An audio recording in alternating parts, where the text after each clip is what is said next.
ನಮಸ್ತೆ ತಾಯಿ, ಎಲ್ಲಿಂದ ಫೋನ್ ಮಾಡ್ತಿರೋದವ್ವ? ನಾವು ಹೊಸಪೇಟೆಯಿಂದ ಸರ್.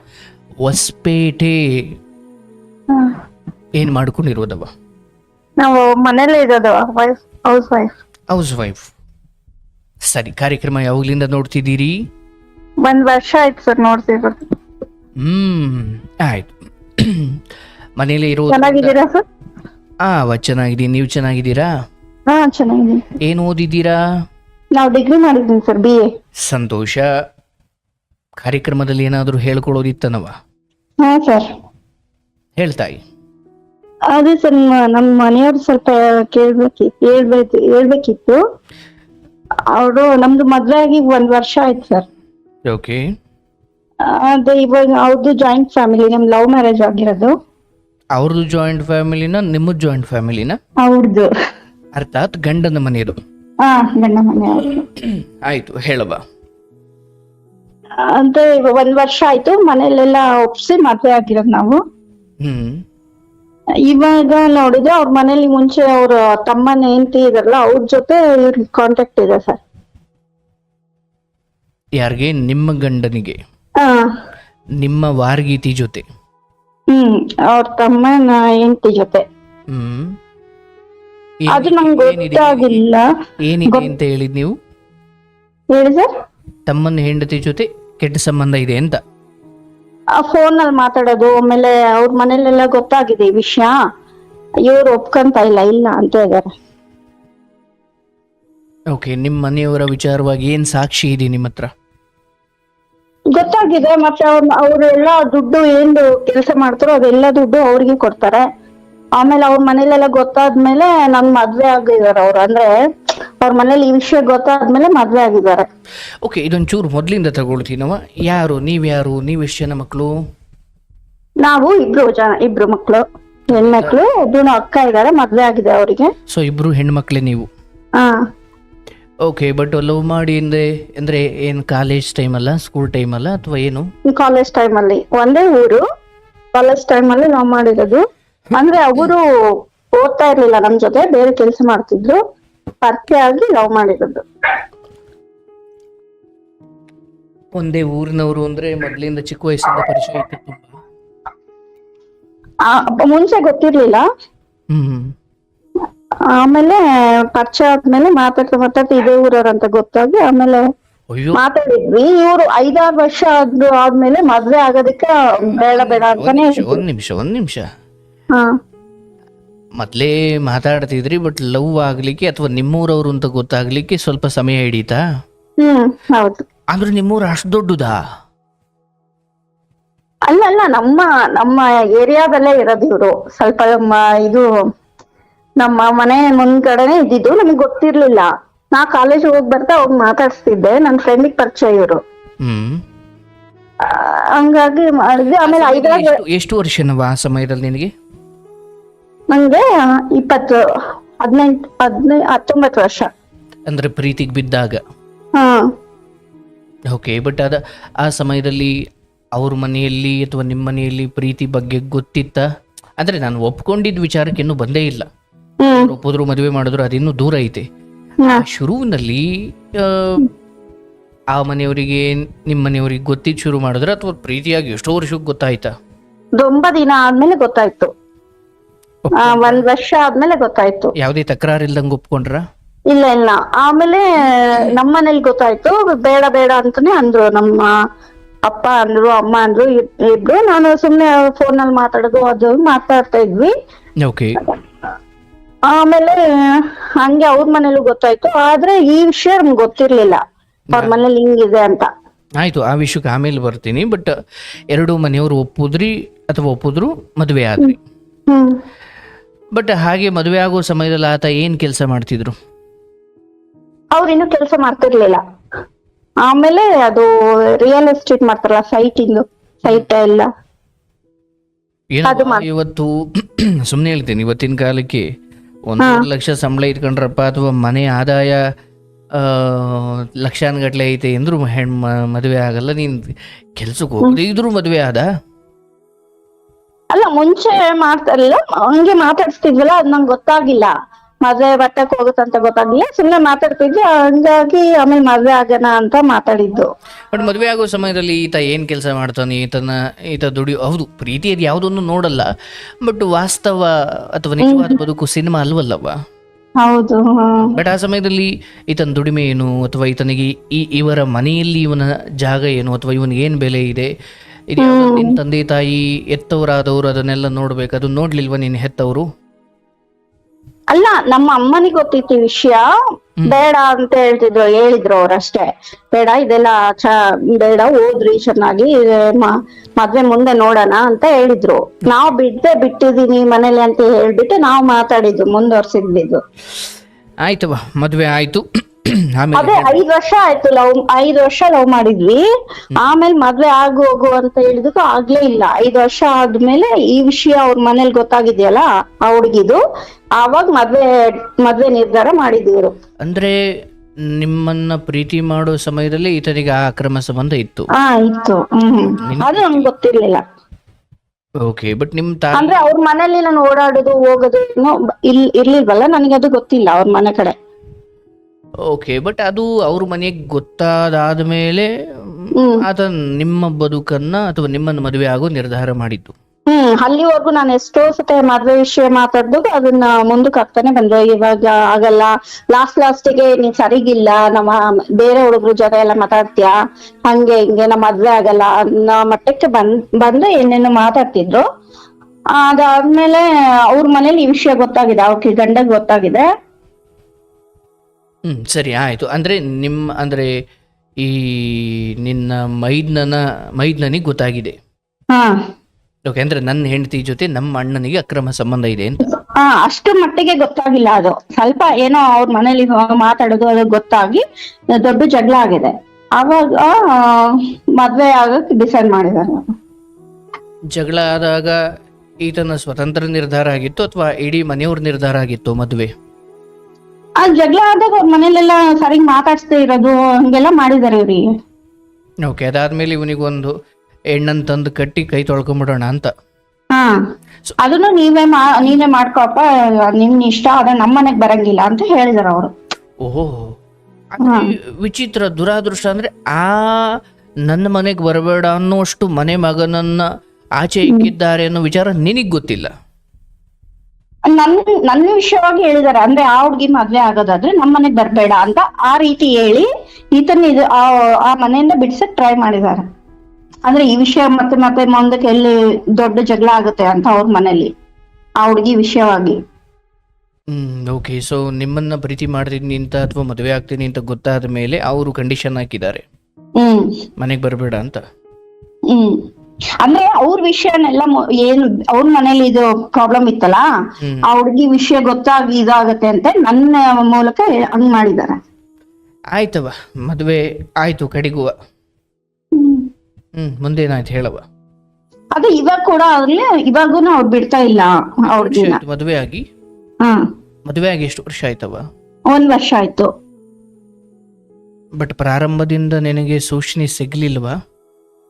ಮುಂಚೆ ಏನು ಸಿಕ್ಕಿರ್ಲಿಲ್ಲ. ಮನೆ ಅಂತ ಹೇಳಿ ಅವ್ರ ಮನೇಲಿ ಹಿಂಗೆಲ್ಲ ಇದಾರೆ ಅಂತ ನನಗೆ ಗೊತ್ತೇ ಇಲ್ಲ. ಯಾವಾಗ ನಾನು ಮದ್ವೆ ಆಗ್ತೀನಿ ಅಂದ್ರೆ ನಾನು ಮತ್ತಿಷ್ಟು ದಿನ ಕಾದಿದೀವಿ ಅಂತ ಹೇಳಿ ಆಗಿರೋದಷ್ಟೇ ಬಿಟ್ರೆ, ಮದ್ವೆ ಆದ್ಮೇಲೆ ಅಲ್ಲಿ ಅವ್ರ ಮನೆ ಹತ್ರನೇ ಮನೆ ಮಾಡಿದ್ರು ಇವರು. ಆವಾಗಿಂದ ಈ ವಿಷಯನೆಲ್ಲ ನಂಗೆ ಗೊತ್ತಾಗಿದೆ. ಈಗ ಅವ್ರಿಗೆ 2 ಮಕ್ಳಿದಾರೆ, ಅವ್ರನ್ನ ಎಲ್ಲ ನೋಡ್ಕೊಳೋದು, ಅವ್ರಿಗೆ ಜಾಸ್ತಿ ಪ್ರಿಫರೆನ್ಸ್ ಕೊಡೋದು, ದುಡ್ಡೆಲ್ಲ ಅವರಿಗೆ ಇದು ಮಾಡೋದು ಬಂದಿದ್ದೆಲ್ಲ. ಬಟ್ ನಿನಗೆ ಯಾರ ಮೂಲಕ ಗೊತ್ತಾಯ್ತು ಈ ವಿಚಾರ? ಅವ್ರ ರಿಲೇಷನ್ಸ್ ಮೂಲಕ. ಈಗ ನಂಗ್ ಮದ್ವೆ ಮಾಡ್ಸಿದ್ರಲ್ಲ, ಅವ್ರ ಚಿಕ್ಕಮ್ಮ ಮಾಡ್ಸಿದ್ರು ಮದ್ವೆ. ಅಂದ್ರೆ ಅವ್ರ ತಾಯಿ ತಂಗಿ ಅವರೆಲ್ಲ ನಮ್ಮ ಮನೇಲಿ ಬಂದು ಮಾತಾಡಿ ಎಲ್ಲ ಮಾಡ್ಸಿದ್ರಲ್ಲ, ಅವ್ರಿಗೆ ಗೊತ್ತಿತ್ತಂತ ಈ ವಿಷಯ. ಆದ್ರೆ ಬಿಟ್ಟಿದ್ದಾರೆ, ಏನೋ ಸರಿ ಹೋಗುತ್ತೆ ಮದ್ವೆ ಮಾಡ್ಸಿದ್ರಿ ಅಂತ ಸುಮ್ಮನಾಗಿದಾರ ಅವ್ರು. ಬಟ್ ಯಾರು ನಿಮ್ಮಿಂದ ಮುಚ್ಚಿಟ್ರು ಅವರೇ ನಿಮ್ಮನ್ನ ಮದುವೆ ಮಾಡಿಸಿದ್ದು? ಅಂದ್ರೆ ನಿಮ್ಮ ಅತ್ತೆಯ ತಂಗಿ? ಅಂದ್ರೆ ಅವ್ರ ಮುಂಚೆಯಿಂದ ನಮಗ್ ಕಾಂಟ್ಯಾಕ್ಟ್ ಇರ್ಲಿಲ್ಲ. ಯಾರು ಕಾಂಟ್ಯಾಕ್ಟ್ ಇರ್ಲಿಲ್ಲ ಅವ್ರ ಮನೆ ಕಡೆಯಿಂದ. ಯಾವಾಗ ಮದ್ವೆ ವಿಷಯ ಮಾತಾಡಿ ನಾ ಮದ್ವೆ ಆಗ್ತೀನಿ ಅಂತ ಇವ್ರು ಹೇಳಿದ್ರು, ಅವಾಗ ಅವ್ರ ಚಿಕ್ಕಮ್ಮ ನಾವ್ ಇಲ್ಲೇ ಬಂದ್ ಮದ್ವೆ ಆಗ್ರಿ ಅಂತ ಹೇಳಿ ಆವಾಗಿಂದ ನನ್ ಜೊತೆ ಮಾತಾಡ್ತಿದ್ದಿದ್ದು ಅವರು. ಸರಿ, ನಾವು ಆಯಿತು. ಇದು ಈ ಯಾರೋ ಹೇಳಿದ್ರು ಆ ವಿಚಾರಗಳು ಅಥವಾ ಅವುಗಳನ್ನು ಪುರಾವೆಯಾಗಿ ಇಟ್ಕೊಳ್ಳೋದಷ್ಟು ಕಷ್ಟವಾಗುತ್ತೆ. ಬಟ್ ಒಬ್ಬ ಹೆಂಡತಿಯಾಗಿ ನೀನು ಅದನ್ನು ಬಹಳ ಹತ್ತಿರದಿಂದ ಕೇಳಿರ್ಬೋದು, ನೋಡಿರ್ಬೋದು. ಬಟ್ ಅವರು ನಾಳೆ ದಿನ ಸುಮ್ಮನೆ ಒಂದು ನ್ಯಾಯಕ್ಕೆ ಕೂತಾಗ ಯಾಕೆ ನನ್ನ ಹೆಂಡತಿ ಹಿಂಗೆ ಆಪಾದನೆ ಮಾಡ್ತಿದ್ದಾಳೆ, ಇಲ್ಲ ನಾನು ಆಪಾದನೆ ಮಾಡ್ತಿರೋದು ಸರಿ ಇದೆ, ಇವನು ಹಿಂಗೆ ಮಾಡಿದ್ದಾನೆ ಅಂತ ತೋರಿಸ್ಲಿಕ್ಕೆ ನಿನ್ನ ಹತ್ರ ಏನು ಸಾಕ್ಷಿ ಇದೆಯವ್ವ? ಸಾಕ್ಷಿ ಇಲ್ಲದಕ್ಕೆ ಅವರು ಏನ್ ಮಾಡ್ಕೊಂತೀಯ ಮಾಡ್ಕೋ, ಇವಾಗ ಎಲ್ಲ ಹೋಗ್ತೀಯ ಹೋಗು, ಎಲ್ರಿಗೂ ವಿಷಯ ಗೊತ್ತಿದೆ, ಅದು ನನ್ ಪರ್ಸನಲ್ ವಿಷಯ, ಅದು ನೀನ್ ಕೇಳಕ್ಕೆ ಇದು ಇಲ್ಲ ಅಂತ ನಮ್ಮ ಮನೆಯವ್ರು. ನೀನ್ ಕಣ್ಣಾರೆ ಯಾವತ್ತೂ ನೋಡಿಲ್ಲ? ನೋಡಿದೀನಿ, ಫೋನ್ ಮಾಡೋದು ಫೋನ್ ನಲ್ಲಿ ನೋಡಿದೀನಿ. ಮತ್ತೆ ಅವ್ರ ಊರಿಗೆ ಹೋದಾಗ ಮೀಟ್ ಆಗೋಕ್ ಹೋಗ್ಯಾರ.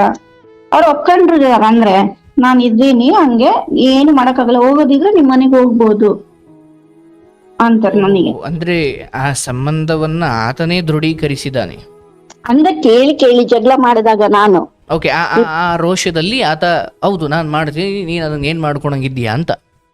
ಹಂಗೆ. ನಿನ್ ಮನೆಯವ್ರಿಗೆ ಗೊತ್ತಾ ಇದು? ಗೊತ್ತಿದೆ. ಏನ್ ಹೇಳ್ತಾರೆ? ನಮ್ ತಂದೆ ಇಲ್ಲ, ತೀರೋಗಿದ್ದಾರೆ ಕೋವಿಡ್ ಅಲ್ಲಿ.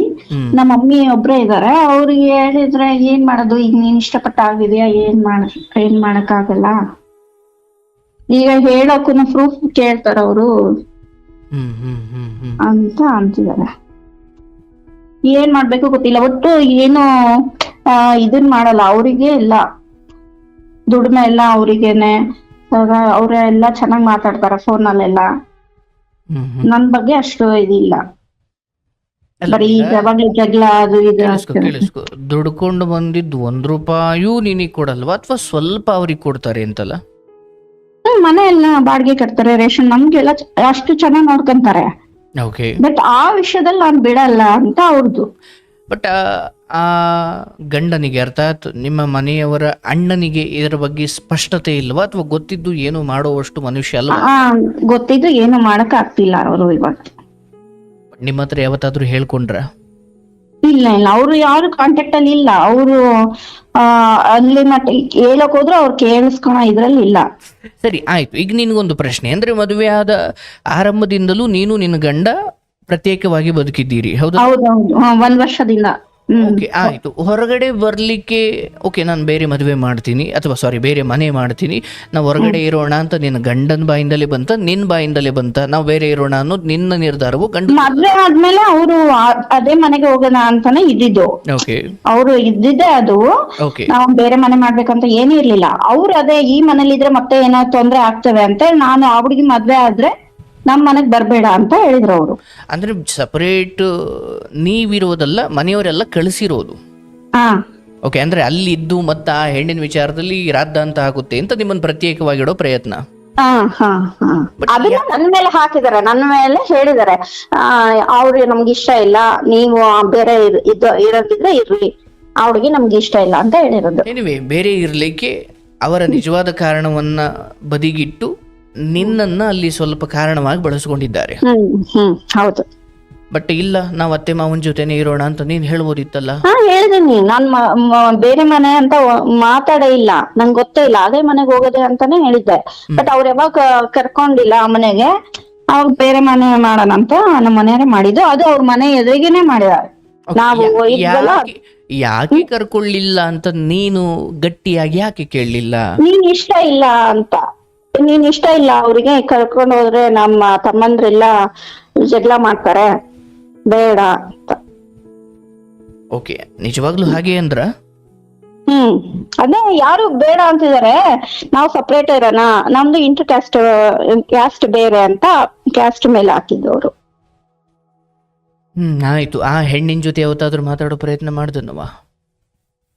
ಇಲ್ಲ ಇಲ್ಲ ಇಲ್ಲ, ಹಂಗೇನು ಮಾತಾಡಂಗೆ ಇಲ್ಲ ಮನೇಲಿ. ಅಷ್ಟೊಂದು ಇದು ಜಗಳಕ್ಕೆ ಬರ್ತಾರ. ಆ ವಿಷಯನ ಕೇಳಿಸ್ಕೊಳವಾ?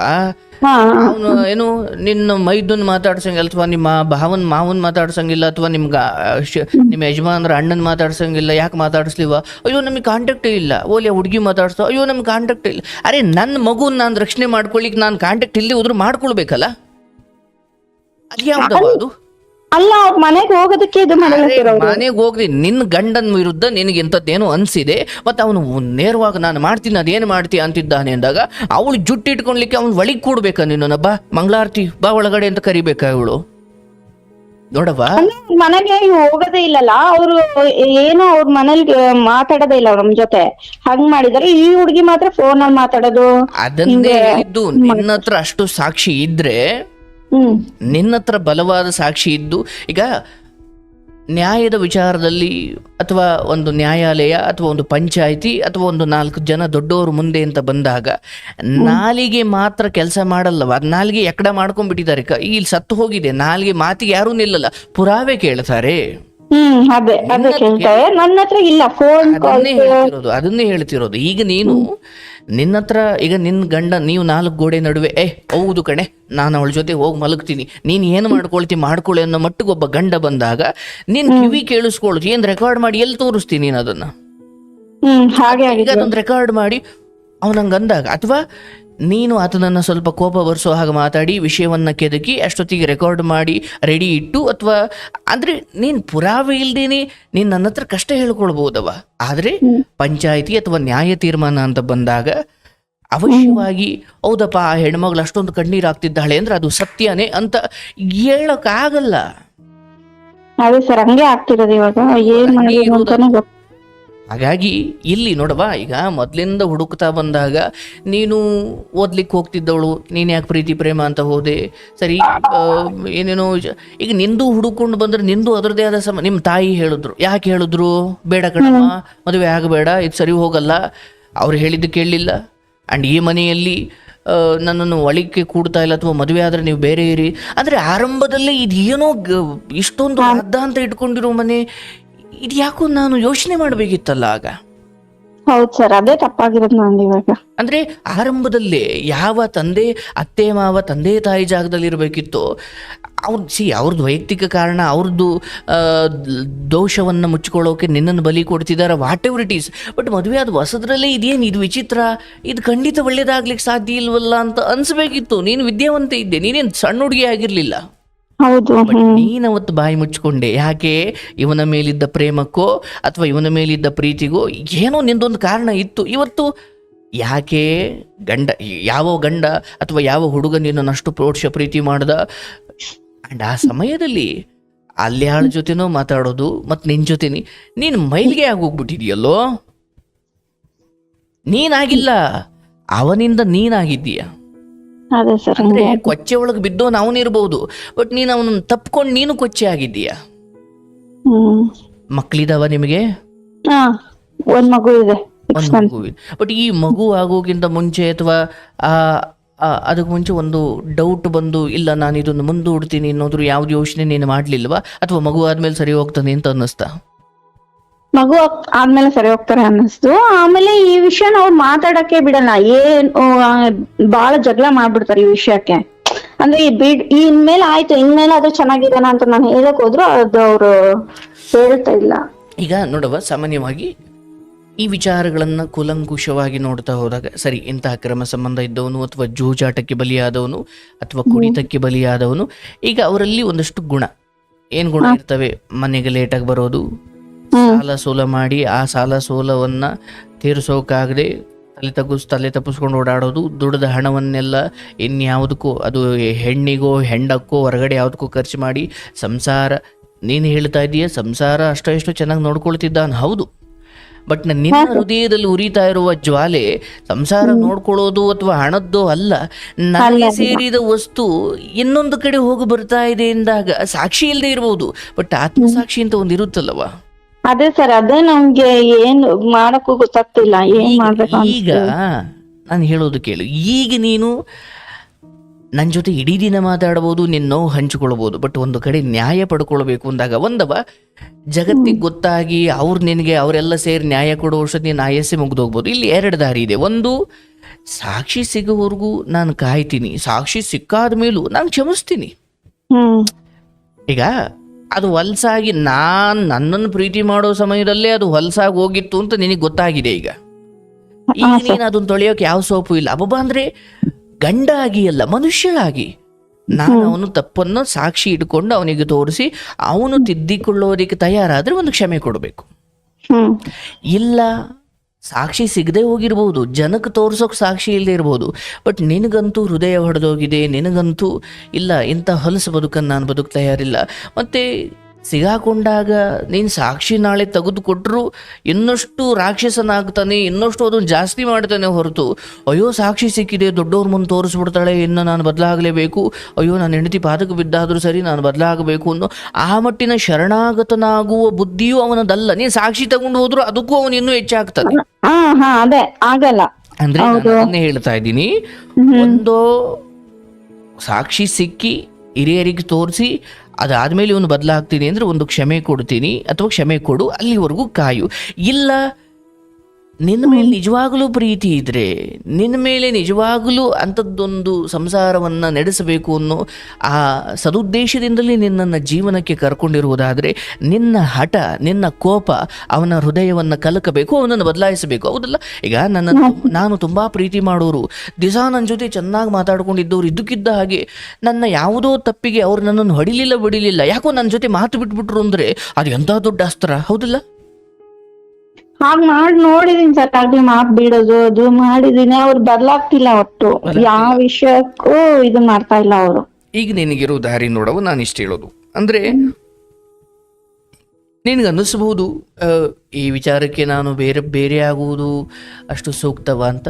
ನಿನಗೆ 2 ದಾರಿ ಹೇಳ್ತೀನಿ. ಒಂದು, ನಿನ್ನ ಗಂಡನ ವಿಚಾರವಾಗಿ ಏನ್ ಸಾಕ್ಷಿ ಸಿಗದೆ ಹೋದ್ರೂ ನಿನಗೆ ಸತ್ಯ ಅರ್ಥ ಆಗಿದೆ, ಒಂದು ಮಗು ಇದೆ, ಆಯಿತು ಅವನೊಂದು ದಿವಸ ಹೆಣ್ಣಿನ ಹಿಂದೆ ಬಿದ್ದು ಒಂದಿವ್ಸ ಪೆಟ್ಟು ತಿಂದು ಬರ್ತಾನೆ, ಅಲ್ಲಿವರೆಗೂ ನಾನು ತಾಳ್ಮೆಯಿಂದ ಕಾಯೋಣ, ಯಾಕಂದರೆ ನನಗೆ ಗಂಡ ಭಾಳ ಬೇಕು ಅಥವಾ ನನಗೆ ಇಷ್ಟ ಅಥವಾ ಅವನ ಜೊತೆ ನಾನು ಬದುಕಬೇಕು. ಈ ಮಟ್ಟಿನ ದೊಡ್ಡ ಆದರ್ಶ ನಿನ್ನಲ್ಲಿ ಏನಾದರೂ ಇದ್ದರೆ ನೀನು ಅನಿವಾರ್ಯ ಕಾಯಲೇಬೇಕು. ಇಲ್ಲ ಸರ್ ನಮ್ದು ಒಂದು ಪುಟ್ಟು ಜೀವನ, ಅವನ ಜೀವನವನ್ನು ಅಷ್ಟು ಕೆಟ್ಟ ದಾರಿಯಲ್ಲಿ ಸುಖ ಪಡ್ತಾನೆ ಅನ್ನೋದಾದರೆ ಅಟ್ಲೀಸ್ಟ್ ನಾನು ಕೆಟ್ಟ ದಾರಿಯಲ್ಲಿ ಹೋಗದೆ ಅಲ್ಲದೆ ಹೋದ್ರು ನಂದೇ ಆದ ದಾರಿಯಲ್ಲಿ ಒಂದು ಚಿಕ್ಕ ಸುಖ ಪಡೆಯೋದಕ್ಕೆ ನಾನು ಡಿಸರ್ವ್ ಆಗಿಲ್ವಾ ಈ ಜೀವನದಲ್ಲಿ? You must deserve. ನಿಮ್ಗೆ ಅಂದರೆ ನೀವು ಬದುಕಿನ ಸಂತೋಷಕ್ಕೆ ನೆಮ್ಮದಿಗೆ ನಿಮಗೂ ಆ ಹಕ್ಕಿದೆ ಕಣವ. ಹೌದಲ್ಲ? ನಾನು ಹೇಳಿದೆ ಸರ್ ಅವ್ರಿಗೆ, ಚೆನ್ನಾಗಿ ಇವಾಗ ಆಗಿದೆ ಮುಗೀತು, ಇವಾಗ ಇನ್ಮೇಲೆ ಚೆನ್ನಾಗಿರೋಣ, ನಾವು ಚೆನ್ನಾಗಿರೋಣ ಅಂತ ಹೇಳ್ದು. ಅದು 2 ಮಾತಿಗೆ ಮುಗ್ದಿದ್ರೆ ನೀನ್ ಯಾಕೆ ಇಲ್ಲಿ ಬರ್ತಿದ್ದೆ? ಅದು ಮುಗಿಯೋದಲ್ಲ. ಒಂದು ಏನು ಗೊತ್ತೇನು, ಇದು ಬಹಳ ಆಳವಾಗಿ ಬೇರೆ ಬಿಟ್ಟಿದೆ. ಹೌದು ಸರ್. ಆ ಹುಡುಗಿ ಜೊತೆ ಅಂತ ಅಲ್ಲ, ಈ ಗುಣ ಆಳವಾಗಿ ಬೇರೆ ಬಿಟ್ಟಿದೆ. ಅವಳು ಹೋದ್ರೆ ಆ ಜಾಗಕ್ಕೆ ಇನ್ನೊಬ್ಳು ಕರ್ಕೊಳ್ತಾರೆ, ಅವ್ರಿಗಂತ ಕಲೆ ಇರುತ್ತೆ. ನಾನು ಮಾತಾಡ್ತಿರೋದು ಆರ್ಟ್ ಬಗ್ಗೆ. ಆರ್ಟಿಸ್ಟ್ ಚೇಂಜ್ ಆಗ್ತಾರೆ. ಏನು ಆ ಅಕ್ರಮ ಸಂಬಂಧದ ಕಲೆ ಇದೆಯಲ್ಲ ಅದು ಆಳವಾಗಿ ಬೇರೆ ಬಿಟ್ಟಿದೆ. ಅವಳು ಏನು ಅಣ್ಣನ ಹೆಂಡತಿ ಅಲ್ದೆ ಹೋದ್ರೆ ಇನ್ನೊಬ್ಳು, ಇಲ್ಲಿಯವರೆಗೂ ಜೇಬಲ್ ದುಡ್ಡಿರುತ್ತೆ, ತೋಳಲ್ ತಾಕತ್ತಿರುತ್ತೆ, ನಾನೇನ್ ಮಾಡಿದ್ರು ನಡೆಯುತ್ತೆ, ನನ್ಗೆ ಯಾರು ಬೇಕಿಲ್ಲ ಅನ್ನೋ ಈ ಮಟ್ಟಿನ ಉದ್ದಟತನ, ದುರಹಂಕಾರ, ಅದು ಬಹಳ ಇದೆ ಸರ್. ನಿನ್ನ ಮಾತು ಅಲ್ಲಿ ಕೆಲಸ ಮಾಡಲ್ಲ. ಇದು ನೀನು ಮದುವೆಯಾದ ಆರಂಭ ಆಗಿರೋದ್ರಿಂದ ಈಗ ನೀನೊಂದು ನಿರ್ಧಾರ ತಗೊಳ್ಳುವಂತಹ ಸಮಯ. ಯಾಕಂದ್ರೆ ನೋಡ್ತಾ ಈ ಜಗತ್ತಲ್ಲಿ ಸಿಂಗಲ್ ಪೇರೆಂಟ್ ಯಾಕಾಗಿದ್ದಾರೆ ಅಂತ ಯೋಚನೆ ಮಾಡಿದಾಗ ಅದಕ್ಕೆ ನಾನಾ ಕಾರಣ ಇದ್ದಾವೆ. ಬಹಳ ಮುಖ್ಯವಾಗಿ ಒಂದು, ಗಂಡ ಸತ್ತು ಹೋಗಿರ್ತಾರೆ, ಇಲ್ಲ ಇಂಥ ಕೆಟ್ಟ ವರ್ತನೆಯ ಮನುಷ್ಯನ ಜೊತೆ ನಾನು ಬದುಕೋಕೆ ತಯಾರಿಲ್ಲ ಅನ್ನೋ ಒಂದು ಗಟ್ಟಿ ನಿರ್ಧಾರವನ್ನು ತಗೊಂಡು ಹೊರಗಡೆ ಬಂದು ಸ್ವಾವಲಂಬಿಯಾಗಿ ಬದುಕುತ್ತಾರೆ. ನಾಳೆ ಒಂದು ದಿವಸ ಗಂಡ ಹೆಣ್ಣಿನ ವಿಚಾರದಲ್ಲಿ ಹೋಗಿ ಕೆಟ್ಟು ಕೆರ ಹಿಡಿದು ನಾಳೆ ಹೆಂಡತಿ ಪಾದವೇ ಗತಿಯಿಂದ ಬಂದಾಗ ಕರ್ಕೊಳ್ತಾರೆ, ಅಲ್ಲಿಂದ ಹೊಸ ಜೀವನ ಶುರು ಮಾಡ್ತಾರೆ. ನಿನಗೀಗ ಅದೊಂದು ದಾರಿ ಆಯ್ತು. ಇವನು ಏನು ಬೇರೆಯವಳ ಜೊತೆ ಮಲಗು ಬಂದ್ರು, ಬೇರೆ ಎಲ್ಲಿ ಹೋಗಿ ಬಂದ್ರು ನನ್ಗೇನು ಬೇಜಾರಿಲ್ಲ ಸರ್, ನನಗಿರೋದು ಒಂದು ಮಗು ಇದೆ, ಭಗವಂತ ಕೊಟ್ಟಿದ್ದಾನೆ, ನಾನು ಅದನ್ನ ನೋಡ್ಕೊಂಡಿರ್ತೀನಿ, ಮನೆಗೆ ತಂದಾಗ್ತಾನೆ, ನಾನು ಇರ್ತೀನಿ. ಹಂಗೆ ಅದೇ ಫಿಕ್ಸ್ ಆಗಿನಿ ಸರ್. ನಾನು ಅವ್ರನ್ನ ಚೇಂಜ್ ಮಾಡಕ್ ಹೋಗಿ ಆಗ್ಲಿಲ್ಲ, ಅದಕ್ಕೆ ಫಿಕ್ಸ್ ಆಗಿದ್ದೀನಿ. ಆದ್ರೂ ಹೇಳ್ತೀನಿ, ಆ ದಾರಿ ಮೇಲ್ನೋಟಕ್ಕೆ ಸುಲಭ ಅನ್ಸಬಹುದು, ನನ್ಗನ್ಸುತ್ತವ 3 ದಿನ ಬದುಕಿದ್ರು ಅಂತ ಬದುಕನ್ನು ಬದುಕಬಾರದು ನಾವು. ಯಾಕಂದ್ರೆ ನೀನು ಅದನ್ನ ಸಹಿಸ್ಕೊಂಡು ಹೋಗ್ಲಿಕ್ಕೆ ಶುರು ಮಾಡಿದೆ ಅಂದ್ರೆ ಅದು ನಾಳೆ ಇನ್ನೇನ್ ರೂಪ ಪಡ್ಕೊಳ್ಳುತ್ತೋ ನಿನಗೆ ಗೊತ್ತಿಲ್ಲ. ಈಗ ನೀನ್ ಅದನ್ನ ಸೇಫ್ ಝೋನ್ ಅಂತ ಅಂದ್ಕೊಳ್ಬಹುದು ಒಂದು ವೇಳೆ. ಓಕೆ, ಅವನು ಬದಲಾಗಲ್ಲ, ಅವ್ನು ತಂದು ಹಾಕಿ ತಿನ್ನೋಣ, ನನಗೆ ಬೇಕಾದಂಗೆ ನಾನು ಇರೋಣ, ಅಥವಾ ಮಕ್ಕಳು ನೋಡ್ಕೊಂಡು ಇರೋಣ, ಅವನೇನಾದ್ರೂ ಮಾಡ್ಕೊಳ್ಳಿ. ಇದು ಆರಂಭದಲ್ಲಿ ಸರಿ ಅನ್ಸುತ್ತೆ. ಬಟ್ ಹೋಗ್ತಾ ಹೋಗ್ತಾ ಅವನು ಹೊರಗಡೆ ಮಾಡ್ಕೊಂಡು ಬರೋ ಎಡವಟ್ಟುಗಳು, ಯಾಕಂದ್ರೆ ಇವತ್ತು ಅವನು ಕದ್ದು ಮುಚ್ಚು ಮಾಡ್ತಿರ್ಬೋದು, ಕರ್ಮ ಯಾರನ್ನೂ ಬಿಡಲ್ಲ. ಅದೇ ಸರ್. ಅದು ನಿನ್ನ ಮಗಳು ಅಥವಾ ನಿನಗೇನೊಂದು ಸಂತಾನವಿದೆಯಲ್ಲವ, ನೀನು ಮತ್ತೆ ಆ ಮಗು ಇಬ್ಬರೂ ಅನುಭವಿಸಬೇಕು. ಅವತ್ತು ನಿನಗನ್ಸುತ್ತೆ, ಇಲ್ಲ ನಾನು ಅವತ್ತೇನು ಬೇರೆ ನಿರ್ಧಾರ ತಗೊಳ್ಬೇಕಿತ್ತು ಅಂತ. ಯಾಕಂದ್ರೆ ಇಲ್ಲಿ ಸಮಾಜಕ್ಕೆ ಹೆದರ್ಕೊಂಡು ಅಥವಾ ಸಂಬಂಧಿಕರಿಗೆ ಹೆದರ್ಕೊಂಡು ಇನ್ಯಾವುದಕ್ಕೂ ಹೆದರ್ಕೊಂಡು ನೀನು ಅದನ್ನು ಸಹಿಸಿಕೊಂಡು ಹೋಗುವ ಬುದ್ಧಿಯನ್ನು ತೋರ್ದೋ, ಈಗ ಆರಂಭದಲ್ಲಿ ಹೋಗ್ಬಿಡು ನನ್ನ ಮಗಳಿಗೆ ಎಜುಕೇಷನ್ನು ಗಂಡ ಕಟ್ತಾನೆ, ಏನೋ ಅವನು ಹೊಲಸು ಏನಾದರೂ ಮಾಡ್ಕೊಳ್ಳಿ, ನನಗೆ ಮಕ್ಕಳು ಎಜುಕೇಷನ್ಗೆ ಏನು ಮಾಡಬೇಕೋ ಮಾಡ್ತಿದ್ದಾನೆ ಬಿಡು ಅಂತ ನಿನಗೆ ಆಮೇಲೆ ಅನಿಸುತ್ತೆ, ಅಯ್ಯೋ ನಾನು ನನ್ನ ಮಕ್ಕಳು ಭಿಕ್ಷೆ ಎತ್ತಿದ್ರು ಪರವಾಗಿಲ್ಲ, ಇವನನ್ನು ನಾನು ಒಳಗಡೆ ಅವತ್ತು ಸೇರಿಸ್ಕೊಳ್ಬಾರ್ದಿತ್ತು ಅಥವಾ ಅದಕ್ಕೆ ನಾನು ಒಪ್ಕೊಳ್ಬಾರ್ದಿತ್ತು ಅಂತ. ಯಾಕಂದ್ರೆ ಯಾವತ್ತೂ ಒಂದು ದಿವಸ ನಿನ್ನ ಸೇಫ್ ಝೋನ್ಗಿಂತ ಬಹಳ ಮುಖ್ಯವಾಗಿ ಪ್ರಾಣ ಉಳಿದ್ರೆ ಸಾಕು ಅನ್ನೋ ಸ್ಥಿತಿಗೆ ಬಂದ್ಬಿಡ್ತೀರಾ ಅವನ ತಪ್ಪಿನಿಂದ. ಅಲ್ಲಿ ಪ್ರೀತಿ ಇಲ್ಲ, ಏನೂ ಇಲ್ಲ. ಅಲ್ಲ, ಏನ್ ಮಾಡಿದ್ರು ಅರ್ಥನೇ ಆಗ್ತಿಲ್ಲ ಅವ್ರಿಗೆ. ನೋ, ದಾರಿ ಇದೆ, ಬಟ್ ತ್ಯಾಗಕ್ಕೆ ಸಿದ್ಧರಾಗಿರ್ಬೇಕು. ನೋಡವ್ವ, ಅವತ್ತು ನಿನಗೆ ಬೇಕಾದಂಗೆ ನಿನ್ನ ಮೂಗಿನ ನೇರಕ್ಕೆ ಏನ್ ಕಾಣುತ್ತೋ ಹಂಗ ಬಂದ್ಬಿಟ್ಟಲ್ಲೋ. ಇವತ್ತು ಈ ಬದುಕು ನಾನು ಎಷ್ಟು ನತದೃಷ್ಟವಂತೆ ಅಂತ ನೀನು ಅಂದ್ಕೊಳಂಗಿಲ್ಲ. ನೀನು ತುಂಬಾ ಅದೃಷ್ಟವಂತೆ ಆಗಿದ್ದೆ. ಎಷ್ಟು ಜನ ಹೆಣ್ಮಕ್ಳಿಗೆ ಹೊರಗಡೆ ಓದ್ಲಿಕ್ಕೆ ಕಳಿಸ್ತಾರವ ಇವತ್ತು? ಅದೇನ್ ಸರಿ ಸರ್ಕಾರ. ಎಷ್ಟು ಜನ ಹೆಣ್ಮಕ್ಳಿಗೆ ನಿಂಗೆ ತಂದೆ ತಾಯಿ ಬಟ್ಟೆ ತಂದು ಕೊಟ್ರು, ಅಷ್ಟೋ ಇಷ್ಟೋ ಅವ್ರ ಕೈಲಾಗಿದ್ದು ಕೇಳಿದ್ ತಂದು ಕೊಟ್ರು, ಎಲ್ಲ ಮಾಡಿದ್ರು. ನೀನು ಹೋಗಿ ಹಳ್ಳಕ್ಕೆ ನೀನೇ ತೋಡ್ಕೊಂಡು ಬೀಳ್ತೀಯ ಅಂದ್ರೆ ತಂದೆ ತಾಯಿ ತಪ್ಪು ಅಲ್ಲ, ಭಗವಂತನ ಶಾಪವೂ ಅಲ್ಲ. ನಿನ್ನ ಬದುಕು ಭಗವಂತ ಬುದ್ಧಿ ಕೊಟ್ಟಿದ್ದ, ಎಲ್ಲ ರೀತಿ ಕೈಲಿ ಫೋನ್ ಇತ್ತು ಅಥವಾ ದುಡ್ಡಿತ್ತು, ತಂದೆ ತಾಯಿ ಇದ್ರು, ಒಂದು ಮಟ್ಟಿಗೆ ಎಲ್ಲವೂ ಇತ್ತು. ಆದರೆ ಇವತ್ತು ನೀನು ಅವೆಲ್ಲವನ್ನು ಬಳಸ್ಕೊಂಡು ಎಲ್ಲಿಗೆ ಬರಬಾರ್ದು ಅಲ್ಲಿಗೆ ಬಂದಿದ್ದೀಯ. ನೀನು ಕೇಳ್ಬೋದು, ಸರ್ ನನಗೇನು ಗೊತ್ತಿತ್ತ ಸರ್, ನನಗೇನು ಭವಿಷ್ಯದ ಬಗ್ಗೆ ನಾನೇನು ತ್ರಿಕಾಲ ಜ್ಞಾನಿನ ಸರ್ ಅಂತ ಹೇಳ್ಬೋದು. ಆಯಿತು, ಒಂದು ಮದುವೆ ಎಂದಾಗ ಒಂದು ಕಾಲೇಜಲ್ಲಿ ಸೀಟ್ ಬುಕ್ ಅಥವಾ ಒಂದು ಇಂಜಿನಿಯರಿಂಗ್ ಸೀಟು ಅಥವಾ ಇನ್ಯಾವುದು ಕಾಲೇಜಿಗೆ ಸೇರ್ಕೊಳ್ಬೇಕು ಅಂದರೆ 1000 ಯೋಚನೆ ಮಾಡೋರು ಬದುಕಿನ ಪೂರ್ತಿ ಬದುಕಬೇಕಾದ ಒಬ್ಬ ಗಂಡನ ಹಿಂದೆ ಮುಂದೆ ಯೋಚನೆ ಮಾಡಿದೆ, ಅದು ಹೆಂಗೋ ಬರ್ತೀರಿ ನೀವು? ಅಂದ್ರೆ ಮನೆಯ ವಿಷಯ ಅಂತ ನಂಗೆ ಗೊತ್ತಾಗಿಲ್ಲ. ಅದು ಒಂದ್ ಅನುಮಾನ ಬಂದಿಲ್ಲ. ನಿನ್ನ ಕೆಲಸ ಅಲ್ಲ, ಇವನ್ ನಿನ್ನ ಕೆಲಸ ಆದ್ರೂ ಕೂಡ ಹೆತ್ತವರು ಅಂತ ಇರೋದಲ್ಲ. ಅವರು ಒಪ್ಪಿ ಮದುವೆ ಮಾಡಿದ್ರೆ ಇದಕ್ಕೆ ಬೇರೆ ಅರ್ಥ ಇರ್ತಿತ್ತು. ಒಪ್ಪಿ ಮಾಡಿರ್ಬೋದು ನಿನ್ನ ಒತ್ತಾಯಕ್ಕೆ, ಅವ್ರು 4 ಕಡೆ ನೋಡಿ 4 ಕಡೆ ವಿಚಾರಿಸಿ ಮದುವೆಯನ್ನ ಮಾಡಬೇಕಾದ್ರೆ ಅಕ್ಕಪಕ್ಕದವ್ರನ್ನ ಯಾಕೆ ವಿಚಾರಿಸ್ತಾರೆ ಗೊತ್ತಾ? ಯಾಕಂದ್ರೆ ಅವರು ಮುಂದೆ ಈ ತರದ್ದೇನೋ ಆಗ್ಬಾರ್ದು ಅಂತ. ಹೌದೌದು. ಈಗ ಹೌದು ನನಗೆ ಕೆಟ್ಟ ಕಾಯಿಲೆ ಇದೆ ಅಂತ ಯಾರಾದ್ರೂ ಹೇಳ್ತಾನೆ, ಇಲ್ಲ ನಾವೆಲ್ಲ ಸರಿ ಇದ್ದೀವಿ ಅಂತ ಮದುವೆ ಆಗೋವರೆಗೂ 1000 ಸುಳ್ಳು ಹೇಳಿದ್ರಾದ್ರೂ ಸರಿ ಮದುವೆ ಆಗಲಿ ಅಂತ ನಾವು. ಬಟ್ ಆ ಸುಳ್ಳು ನಾಳೆ ಒಂದು ಹೆಣ್ಮಗಳು ಬದುಕು ಹಾಳು ಮಾಡುತ್ತೆ, ಅವನಿಗೆ ಬೇಕಿಲ್ಲ ಅದು. ಮುಂಚೆ ಗೊತ್ತಾಗಿದ್ರೆ ಬೇರೆ ಏನಾದ್ರೂ ಡಿಸೈಡ್ ತಗೋಬೋದಿತ್ತು. ಮದುವೆ ಆಗೋದ್ರಲ್ಲಿ ಏನ್ ನಿನಗೆ 35 ವಯಸ್ಸಾಗಿ ಏಜ್ ಮೀರೋಗ್ತಿರ್ಲಿಲ್ಲ, ಹೌದಲ್ಲವಾ? ಓದಬೇಕಾದ ವಯಸ್ಸು, ಬದುಕನ್ನ ಸ್ವಲ್ಪ ವಿಸ್ತಾರವಾಗಿ ನೋಡಬೇಕಾದ ವಯಸ್ಸು. ಆಗಲೇ ತಕ್ಷಣ ನಾನು ಮದುವೆ ಆಗ್ಬಿಡ್ತೀನಿ, ಆಯಿತು ನಾನಿವತ್ತು ನಿನ್ನನ್ನು ದುರಾದೃಷ್ಟ, ನೀನು ಮಾಡಿದ ತಪ್ಪು, ಅದು ನಿನ್ನನ್ನು ಖಂಡಿತ ನೋಯಿಸೋದಿಕ್ಕೆ ನಾನು ಹೇಳ್ತಿಲ್ಲ. ಆದರೆ ನಿನ್ನ ಕತೆ ಸಮಾಜದಲ್ಲಿ 4 ಪಾಠ ಆಗಲಿ ಬಿಡು. ಯಾಕಂದ್ರೆ ನಾಳೆ ನಿನಗೆ ಗಂಡ್ಮಗುನೋ ಹೆಣ್ಮಗುನೋ? ಗಂಡ್ಮಗು. ನಿನ್ನ ಗಂಡ ಮಗು ನಿನ್ನ ಗಂಡನಿಂದ ಏನು ಕಲಿಬೇಕು ಅಂದರೆ, ಯಾಕಂದ್ರೆ ನೀನೊಂದು ಹೆಣ್ಮಗಳಾಗಿ ನೀನು ಬಂದು ಎಷ್ಟು ನರಕ ಅನುಭವಿಸ್ತಿದೀಯಲ್ಲ, ನಾಳೆ ನಿನ್ನ ಮನೆಗೆ ಬರೋ ಸೊಸೆ ಆದವಳಿಗೆ ಆ ನರಕ ಸಿಗಬಾರ್ದು. ಆ ನರಕ ಸಿಗಬಾರ್ದು ಅಂದ್ರೆ ನಿನ್ನ ಮಗ ನಿನ್ನ ಗಂಡನ ತರ ಆಗಬಾರ್ದು. ನಿನ್ನ ಮಗ ನಿನ್ನ ಗಂಡನ ತರ ಆಗಬಾರ್ದು ಅಂದ್ರೆ ಗಂಡನ ಗಾಳಿ ಅಥವಾ ಈ ಗಂಡನ ಈ ಕೆಟ್ಟ ಸ್ಥಿತಿಯಲ್ಲಿ ಈಗ ಮಗು ಚಿಕ್ಕದಿರ್ಬೋದು, ಬಟ್ ನಾನು ಭವಿಷ್ಯದ ಬಗ್ಗೆ ಹೇಳ್ತಾ ಇದ್ದೀನಿ. ಒಂದು, ಈತ ಇಲ್ಲದೆ ಹೋದ್ರು ನಾನು ಬದುಕ್ತೀನಿ ಅನ್ನೋ ಸಂಕಲ್ಪ. ನೀನು ಅದೇ ಮನೇಲಿರು, ನಾನು ಬೇಡ ಅನ್ನಲ್ಲ.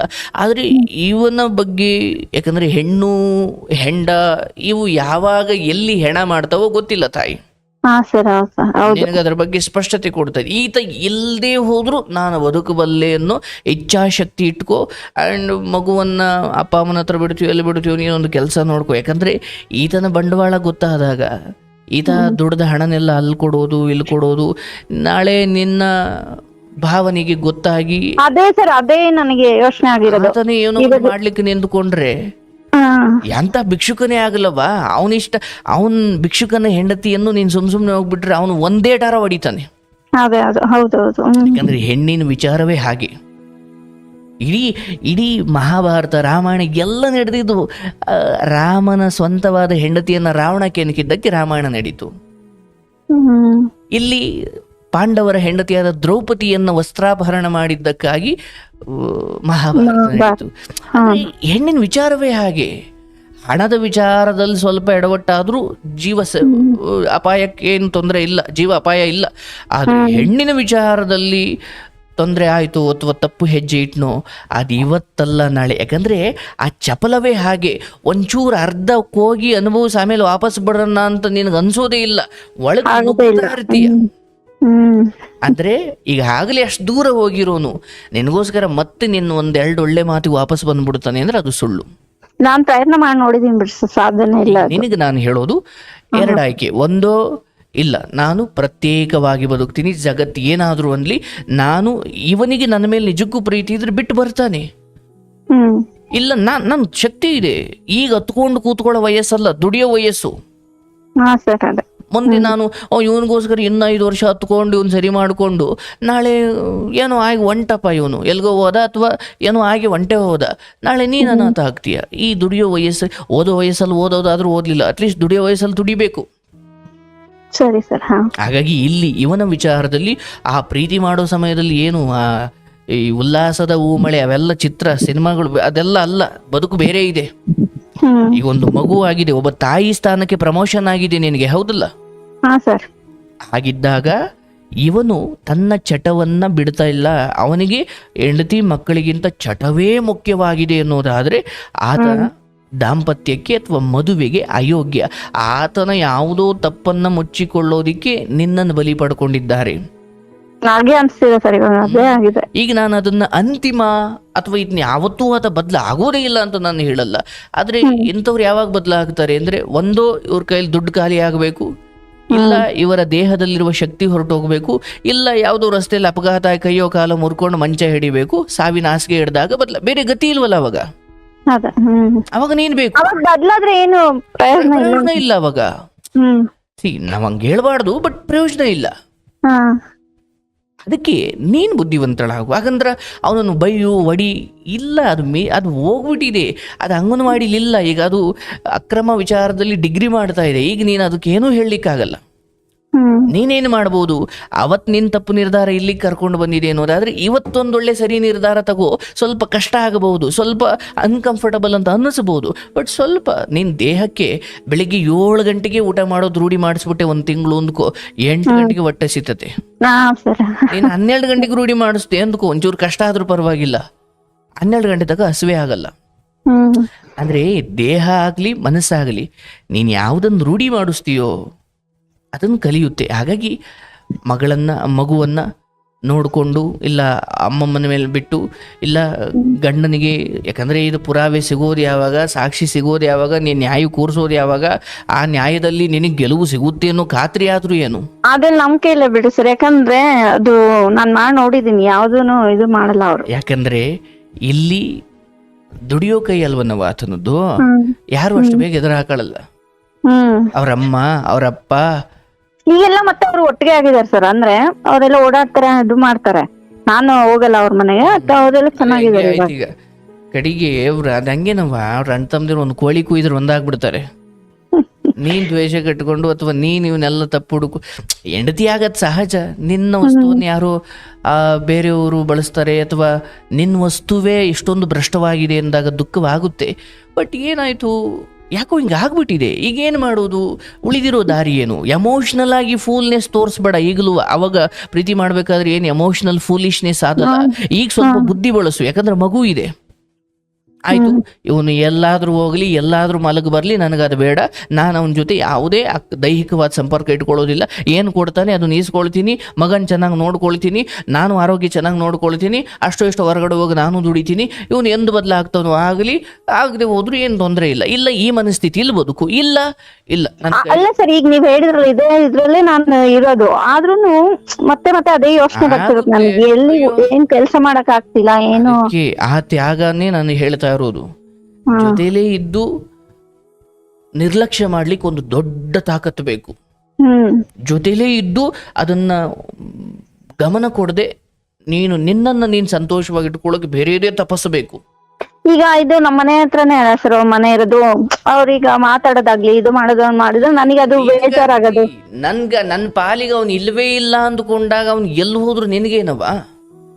ನೀನ್ ಆ ಹಂತಕ್ಕೆ ವೈರಾಗ್ಯ ಬರ್ಬೇಕಂದ್ರೆ ಸಮಯ ಬೇಕು. ಅದೇ ಸರ್. ನೀನು ರಾತ್ರಿನಾಗ ಮೋಟಿವೇಶನ್ ವಿಡಿಯೋ ನೋಡಿ ನಾನು ಬದುಕ್ತೀನಿ ಅನ್ನೋದು, ಬೆಳಿಗ್ಗೆ ಮತ್ತೆ ಅವ್ನ ಫೋನ್ ಚೆಕ್ ಮಾಡೋದು, ಅವನ್ ಎಲ್ಲಿ ಹೋದ ನೋಡೋದು. ಅರೆ ಕೇಳಿಸ್ಕೋ, ಅದು ಬಾಯಿಂದ ಬಂದಾದ್ಮೇಲೆ ನಾನ್ ಮಲಗ್ ಬರ್ತೀನಿ ಕಣೆ, ನೀನ್ ಏನ್ ಮಾಡ್ಕೊಳ್ತಿ ಮಾಡ್ಕೊ ಅಂದ್ರೆ ಯಾವಾಗ ಈ ಮಟ್ಟಕ್ಕೆ ಒಬ್ಬ ಪುರುಷ ಹೋಗ್ತಾನೆ. ಒಂದು ಹೆಣ್ಣಿಗೆ ಸ್ವಾಭಿಮಾನ ಅಂತ ಇರ್ಬೇಕಲ್ಲವ. ಏನೇ ಅವನನ್ನ ಪ್ರೀತಿ ಮಾಡ್ತೀಯ ಅಂದ್ರೆ ಒಂದು ಸ್ವಾಭಿಮಾನ ಬೇಕಲ್ಲ ಬದುಕಿಗೆ. ನೀನು ಮಾರ್ಕೊಂಡು ಬದುಕಬೇಡ.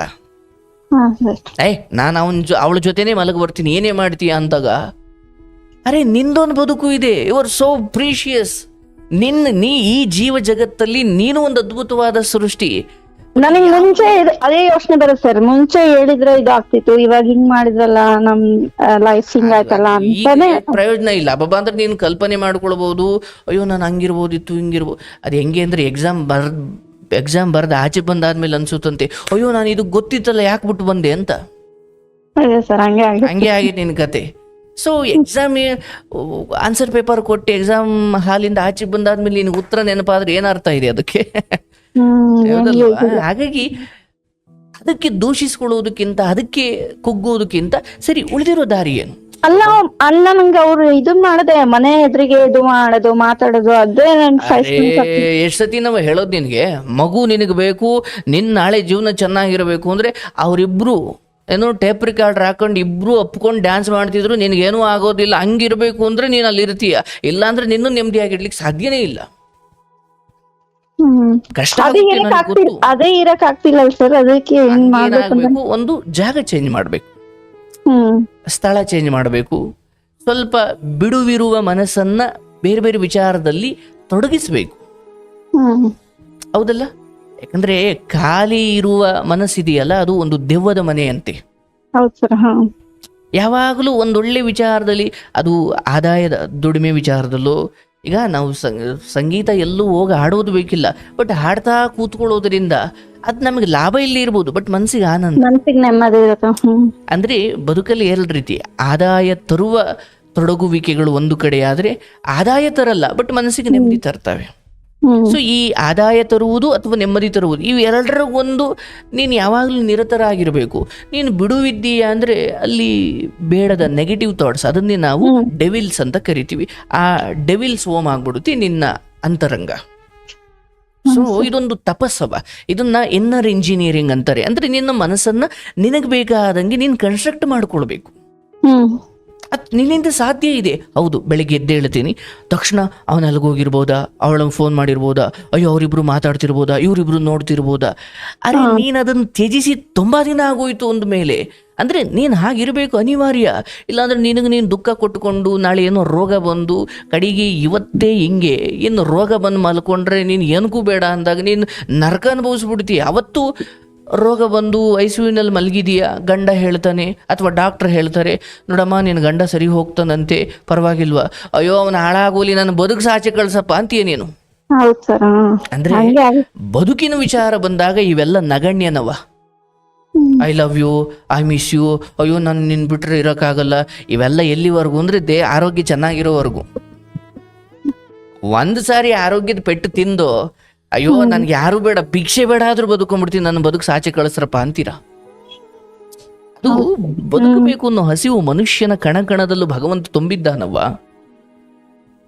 ಅದರಿಂದ ಹೊರಗೆ ಬರಕ್ಕಾಗ್ಲಿಲ್ಲ ಸರ್. ಅದಕ್ಕೆ ನಾನು ಹೇಳ್ತಾ ಇರೋದು, ಹಂಗ ಹೊರಗೆ ಬರ್ಬೇಕಾದ್ರೆ ಒಂದು ಜಾಗ ಚೇಂಜ್ ಮಾಡು, ಇಲ್ಲ ಅದೇ ಜಾಗದಲ್ಲಿದ್ದು ಒಂದು ಗಟ್ಟಿಯಾದ ನಿರ್ಧಾರಕ್ಕೆ ಬಾ. ಅರೆ ನಾನು ಕಾರ್ಯಕ್ರಮದಲ್ಲಿ ನೋಡಿದ್ದೀನಿ, ಆ ಹೆಣ್ಮಗಳು ಗಂಡ ಹೋದ್ರು 3 ಮಕ್ಕಳನ್ನ ಸಾಕ್ತಿದ್ದಾಳೆ, ನನಗೇನಾಗಿದೆ, ನಾನ್ ಯಾಕೆ ಸಾಯ್ಬೇಕು?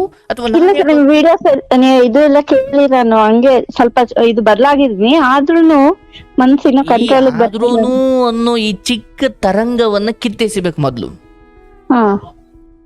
ಬದುಕು ಅಥವಾ ನಿರ್ಧಾರ ಮಾಡಿರೋದು ಅಲ್ಲ, ಅವನು ಒಳ್ಳೆಯವನೇ, ಆದ್ರೂ ಅನ್ನೋದು ಇದೆಯಲ್ಲ, ಅದು ಸಂಶಯದ ತರಂಗ. ಹೌದಲ್ಲ?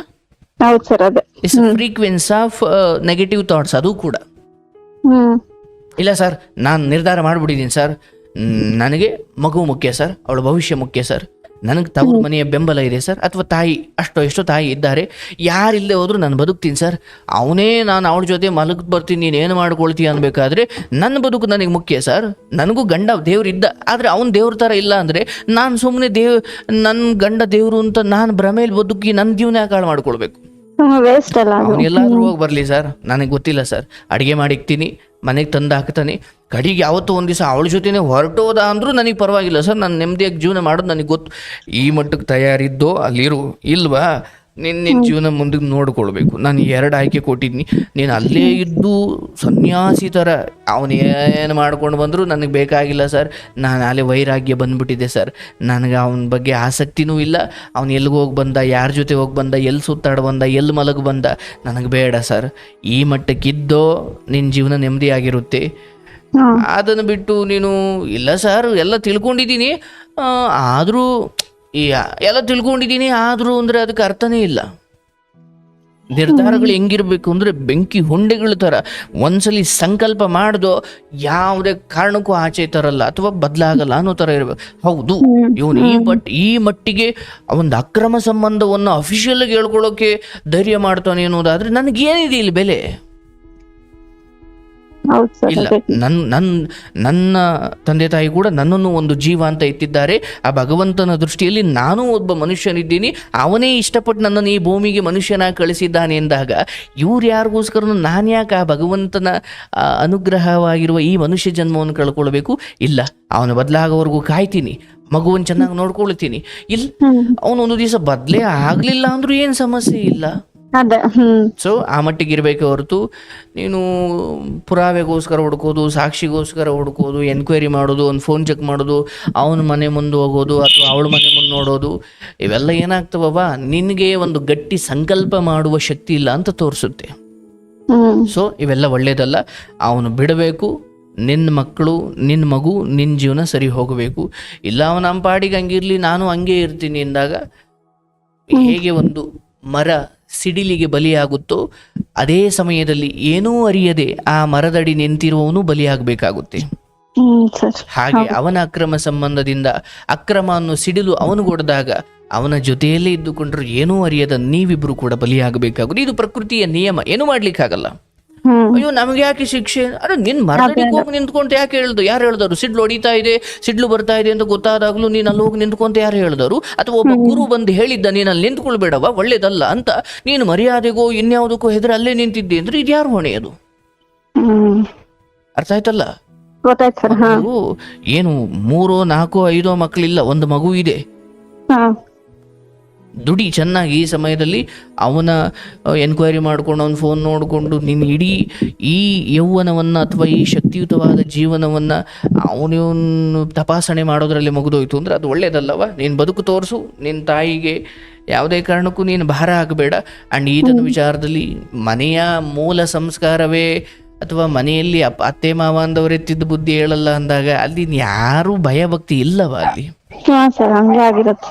ಹಾಗಾಗಿ ನಿನ್ನ ಮಗ ನಿನಗೆ ಆಸ್ತಿ, ಅದು ಬಿಟ್ರೆ ಬೇರೆ ಏನೂ ಇಲ್ಲ ಅನ್ಕೋ ನೀನು. ಅವನ ನಾಳೆಗಳು ಚೆನ್ನಾಗಿರ್ಬೇಕಂದ್ರೆ ಈ ಕೆಟ್ಟ ಮನೆತನ, ಈ ಕೆಟ್ಟ ಏನು ಪ್ರಪಂಚ ಅಥವಾ ಈ ಕೆಟ್ಟ ಜನರ ಈ ಗಾಳಿಯಿಂದ ಅವನನ್ನು ದೂರ ಇಡಬೇಕು ನೀನು. ನಾಳೆ ಆಮೇಲೆ ಇರೋನೊಬ್ಬ ಮಗ ನಿಮ್ಮ ಅಮ್ಮ ಸರಿಲ್ಲ ಅಂತ ಹೇಳ್ಕೊಟ್ಟು ನಿನ್ನ ಅವನು ದೂರ ಮಾಡ್ರು ಏನ್ ಮಾಡ್ಕೊಳ್ತೀನಿ ನೀನು? ಇಷ್ಟ ಆಗಿದೆ ಅಂದ್ರೆ ಅದೇನ್ ಸ್ವಲ್ಪ ಎಚ್ಚೆತ್ಕೋ. ಜಗತ್ ವಿಶಾಲವಾಗಿದೆ, ಬೇಕಾದ್ರೆ ಬಂದು ಕರ್ಕೊಳ್ತಾರೆ. ಇಲ್ವಾ? ಒಂದು ಮಗುನ್ ಸಾಕುವಷ್ಟು ಶಕ್ತಿ ಇಲ್ಲ ಅಂತ ಏನಿಲ್ಲ, ನಿಂಗೆ ಶಕ್ತಿ ಇದೆ. ಸ್ವಲ್ಪ ಯೋಚನೆ ಮಾಡು. ಆ ಭಾವನಾತ್ಮಕ ಅಯ್ಯೋ ನಾನು ಅವತ್ತು ಪ್ರೀತಿ ಮಾಡಿದ್ದೆ, ಅಯ್ಯೋ ನಾನು ಅವತ್ತು ಅವನು ತುಂಬಾ ಇಷ್ಟಪಟ್ಟೆ ಮಾಸ್ ಕಾರ್ಡ್ ಇಟ್ಕೊಂಡು ನೀನು ಹೊಸ ಕೆಲಸ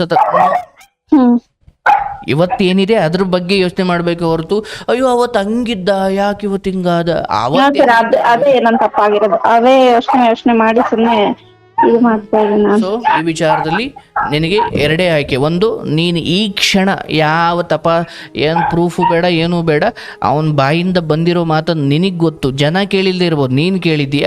ಹಾಗಾಗಿ ಇದನ್ನೇ ಹಿಡ್ಕೊಂಡು ನೀನೊಂದು ಹೊರಗಡೆ ಜಾಬ್ ಹುಡುಕಿ ಮನೆಯಿಂದ ಕಾಲು ಕೀಳು, ಅಥವಾ ನೀನು ಸ್ವತಂತ್ರವಾಗಿ ಬದುಕು, ಅಥವಾ ಜಗತ್ತಲ್ಲಿ ತುಂಬ ಜನ ಹಂಗೆ ಬದುಕಿರೋರು ಇದ್ದಾರೆ. ಹೆಣ್ಮಕ್ಳು ಕತೆ ಕೇಳು, ನಿನಗೊಂದು ಸ್ಫೂರ್ತಿ ಸಿಗುತ್ತೆ. ಇಲ್ಲ ನಾನು ಅಲ್ಲೇ ಬದುಕ್ತೀನಿ, ನಾನು ಅಲ್ಲೇ ಬದುಕು ಕಟ್ಕೊಳ್ತೀನಿ ಅಂದರೆ ದಯವಿಟ್ಟು ಅವನು ಎಲ್ಲಿಗೆ ಹೋಗ್ತಾನೆ ಎಲ್ಲಿ ಬರ್ತಾನೆ ಸರಿ ಮಾಡ್ಲಿಕ್ಕಂತೂ ಸಾಧ್ಯ ಇಲ್ಲ, ಬಟ್ ಆ ಸಾಧ್ಯ ಮನೆಯನ್ನು ಇಲ್ಲ. ಮುನ್ನಡೆಸ್ಕೊಂಡು ಹೋಗುವಷ್ಟು ಬಟ್ ನೀನು ತ್ಯಾಗ ಮಾಡಬೇಕಾಗುತ್ತೆ. ಇಲ್ಲಿ ಏನಾಗ್ಬಿಡ್ತವ, ಸುಮ್ಮನೆ ಹೇಳ್ತೀನಿ, ನೀನು ಮಾಡ್ತೀಯ ಅಂತಲ್ಲ, ಗಂಡ ಹಿಂಗೆ ಆದಿ ತಪ್ಪಿದಾಗ ನಿನಗೂ ಒಂದ್ ದಿವಸ ಏಕಾಂತ ಕಾಡಿ ಕಾಡಿ ನೀನು ಎಲ್ಲೋ ಒಂದು ತಪ್ಪು ಮಾರ್ಗ ಹಿಡಿದು ಬಿಡ್ತೀಯ. ಅದು ಏನಾಗ್ಬಿಡುತ್ತಿ, ನೀನು ಮಾಡ್ತೀಯ ಅಂತ ಹೇಳ್ತಾ ಇಲ್ಲ, ಬಟ್ ಬಹುತೇಕ ಆಗೋದೇ ಇದು. ಅವನು ಓಡಾಡ್ ಕೆಟ್ಟ, ನೀನು ನಿಂದೆ ಆದ ರೀತಿಯಲ್ಲಿ ಕೆಟ್ಟೆ, ಕಡಿಗೆ ಅವತ್ತು ನಿನಗನ್ಸುತ್ತೆ ಇಲ್ಲ ನಾನು ಅವತ್ತೇ ಡೈವರ್ಸ್ ತಗೊಂಡು ನಾನು ಬೇರೆ ಮದುವೆ ಆಗ್ಬೋದಿತ್ತು, ಅಥವಾ ವಾಟ್ ಎವರ್ ಇಟ್ ಇಸ್, ಏನು ದಾರಿಗಳು ತುಂಬ ಇದ್ದು. ಯಾವ ಗೌರವ ಅಂತ ಬಂದೆ, ಇವತ್ತು ನನಗೆ ಉಂಡ ತಿನ್ನ ಅಂದೋರೆ ಯಾರು ಒಬ್ರು ಇಲ್ಲ. ಯಾಕಂದ್ರೆ ಒಬ್ಬ ಮಗ ಅಲ್ಲ ಅಂತ ಒಂದು ಮಾತಿದೆಯಲ್ಲವಾ. ಹಾಗಾಗಿ ಮಗು ಚಿಕ್ಕದಿದ್ದಾಗಲೇ ಏನೋ ಇನ್ನೊಂದು ಬದುಕು ಕಟ್ಕೊಳ್ತೀಯೋ, ಅಥವಾ ಆಯಿತು ಇದೊಂದೇ ಮಗುವನ್ನೇ ಸಾಕ್ತೀನಿ ಅಂತ ಹೊರಗಡೆ ಹೋಗಿ ಗಾರ್ಮೆಂಟ್ಸ್ಗೆ ಹೋಗಿ ಎಲ್ಲೋ ಬದುಕು ಕಟ್ಕೊಳ್ತೀಯೋ. ಬಟ್ ಒಂದಂತೂ ಸತ್ಯ, ಜೊತೆಲೇ ಇದ್ದು ನಾನು ಹೋಗ್ತೀನಿ ಅಂದರೆ, ನಾನು ಹೇಳಿದ್ನಲ್ಲ ಸಿಡ್ಲು ಹೊಡೆದಾಗ ನಿಮ್ಮದು ತಪ್ಪಿಲ್ಲ, ಬಟ್ ಅನಿವಾರ್ಯವಾಗಿ ನೀವು ಆ ಜಾಗ ಎಚ್ಚೆತ್ಕೋ, ಯೋಚನೆ ಮಾಡು. ಆ್ಯಂಡ್ ಏನೇ ಆಗಲವ, ಅವ್ನು ಸರಿ ಹೋಗ್ಲಿ ಹೋಗದೆ ಹೋಗ್ಲಿ, ಇದೊಂದು 4 ದಿನದ ಸಂತೆ, 4 ದಿನದ ಜೀವನ. ದಯವಿಟ್ಟು ತಪ್ಪು ಸಾಯೋದು ಅದು ಇದು ಏನು ಮಾಡಬೇಡವ. ನಿನ್ನ ಜೀವನ ಬ್ಯೂಟಿಫುಲ್ ಆಗಿದೆ. ಅಂದರೆ ನಾನು ಅಂದ್ಕೊಂಡಂಗೆ ಕೆಲವೊಬ್ರು ವರ್ತಿಸ್ತಾ ಇಲ್ಲ ಅನ್ನೋದು ಬಿಟ್ರೆ, ಭಗವಂತ ನಿನಗೇನು ಕೈ ಕಿತ್ಕೊಂಡಿಲ್ಲ, ಕಾಲು ಕಿತ್ಕೊಂಡಿಲ್ಲ ಅಲ್ವಾ. ಬಟ್ ಅದನ್ನ ಬಹಳ ವಿಶಾಲವಾಗಿ ನೋಡಿದಾಗ ನೀನು ಅದೃಷ್ಟವಂತೆ. ಬಟ್ ನಿನ್ನ ಮನೆಯ ವಿಚಾರ, ನಿನ್ನ ದಾಂಪತ್ಯದ ವಿಚಾರಕ್ಕೆ ಬಂದಾಗ ನಿನಗೆ ದುಃಖ ಆಗ್ತಾ ಇದೆ. ಹಾಗಾಗಿ ಜಗತ್ತನ್ನ ಅಥವಾ ಬದುಕನ್ನು ವಿಶಾಲವಾಗಿ ನೋಡು. ಅರೆ, ನನ್ನ ಕಣ್ಣಿದಾವೆ, ಕಿವಿ ಇದಾವೆ, ನಾಲಿಗೆ ಇದೆ, ಕೈ ಇದೆ, ಕಾಲಿದೆ, ಪಂಚೇಂದ್ರಿಯಗಳಿದ್ದಾವೆ, ನನಗೆಲ್ಲ ಭಗವಂತ ಚೆನ್ನಾಗಿ ಕೊಟ್ಟಿದ್ದಾನೆ. ಒಂದು ವಿಚಾರದಲ್ಲಿ ನಾನು ಅಂದ್ಕೊಂಡಂಗೆ ಆಗಿಲ್ಲ, ಅಷ್ಟು ಮಾತ್ರಕ್ಕೆ ನಾನು ಪ್ರಾಣ ಕಳ್ಕೊಳ್ಳೋದ?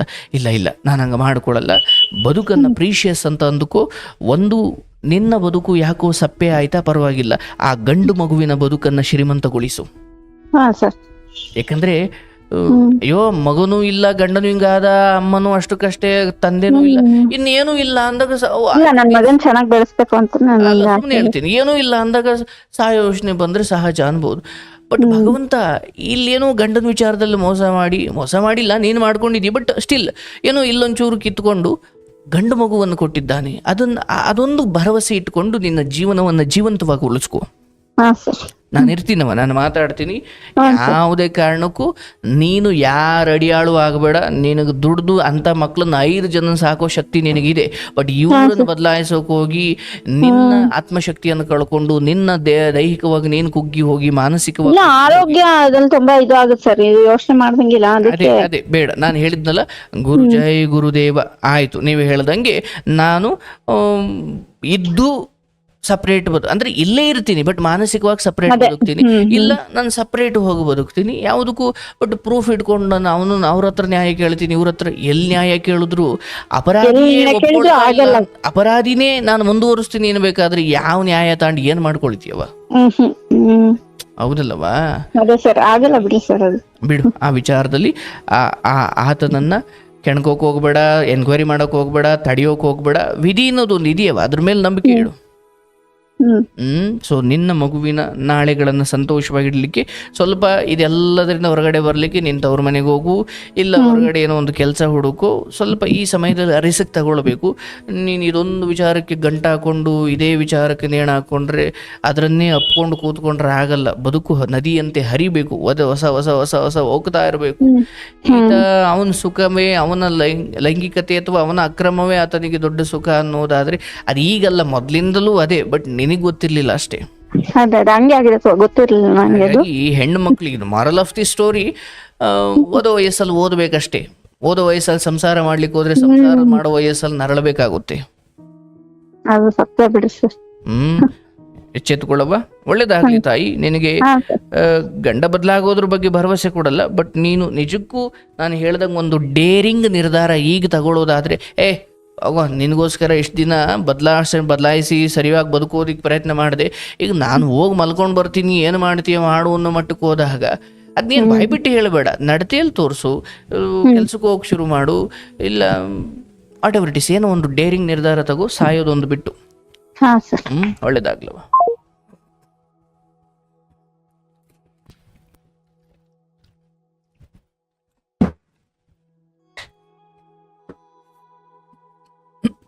ನೋಡಿ, ಆ, ಹೀಗಾದಾಗ ಹೆಣ್ಮಕ್ಳು ಕತೆ ಏನು ಹೇಳೋದು? ಈಗ ನೋಡಿ, ಓದೋ ವಯಸ್ಸಲ್ಲಿ ಓದಬೇಕಾಯಿತು, ಪ್ರೀತಿ ಆಗುತ್ತೆ, ಅದು ವಯೋಸಹಜವಾಗಿ ಪ್ರೀತಿ ಆಗುತ್ತೆ. ಬಟ್ ಪ್ರೀತಿ ಆಗೋದು ಓಕೆ, ಆದರೆ ಹಿಂದೆ ಮುಂದೆ ಗೊತ್ತಿಲ್ಲದೆ ಸಡನ್ನಾಗಿ ನೀವು ಅವನನ್ನು ದೈಹಿಕವಾಗಿ ನೋಡಿರ್ತೀರ, ಅವನು ಹೇರ್ ಸ್ಟೈಲ್ ನೋಡಿರ್ತೀರ, ಅವನ್ನ ಫಿಸಿಕಲಿ ಅವನನ್ನು ನೋಡಿರ್ತೀರ, ಬಟ್ ಅವನ ಮನೇಲಿ ಅವನಿಗೇನು ಯೋಗ್ಯತೆ ಇದೆ, ಅವನೇನು ದುಡಿತಾನೆ, ಅವನ ಸ್ಥಾನ ಏನು, ಅವನ ಕುರಿತು ಮನೆಯಲ್ಲಿ ಏನು ಅಭಿಪ್ರಾಯ ಇದೆ, ನಾಳೆ ದಿನ ನಾನು ಕಟ್ಕೊಳ್ಳೋ ಈ ಹುಡುಗ ಏನೋ ತಪ್ಪು ಮಾಡಿದ್ರೋ ಅಪ್ಪ ಅಮ್ಮ ಆ ಹುಡುಗನಿಗೆ ಬುದ್ಧಿ ಹೇಳುವಷ್ಟು ಸಭ್ಯರಿದ್ದಾರ, ಇದು ಯಾವುದೂ ಗೊತ್ತಿಲ್ಲ, ಸುಮ್ಮನೆ ಹೋಗಿ ಮದುವೆ ಆಗ್ಬಿಡ್ತೀನಿ. ಹಂಗಾಗಬಾರ್ದು. ಅದು ಮದುವೆ ಏನು ಮಕ್ಕಳಾಟನಾ? ಅಲ್ವಲ್ಲ. ಸ್ವಂತ ಅತ್ತಿಗೆಯ ಜೊತೆ, ತಾಯಿ ಸಮಾನರಾಗಿರ್ಬೇಕಾದ ಅತ್ತಿಗೆಯ ಜೊತೆ ಅಕ್ರಮ ಸಂಬಂಧ ಇಟ್ಟುಕೊಂಡು ಏನು ಸುಖ ಪಡ್ಕೊಳ್ತೀಯೋ ಅತ್ತಿಗೆ ಮಗನ ಸ್ಥಾನದಲ್ಲಿ ಕೊಟ್ಟು, ಮಗನ ಸ್ಥಾನದಲ್ಲಿ ಇಟ್ಟು ಸಲಹಬೇಕಾದವಳು ನಿನ್ನ ದೇಹವನ್ನು ಅರ್ಪಿಸ್ತೀಯ ಅನ್ನೋದಾದ್ರೆ, ಒಂದು ಹೆಣ್ಣಿಗೆ ಅನ್ಯಾಯ ಆಗ್ತಿದೆ ಅಂತ ಯೋಚನೆ ಮಾಡದೇ ಇರುವಷ್ಟು ನೀಚಳಾಗ್ಬಿಟ್ಟಲ್ಲವ.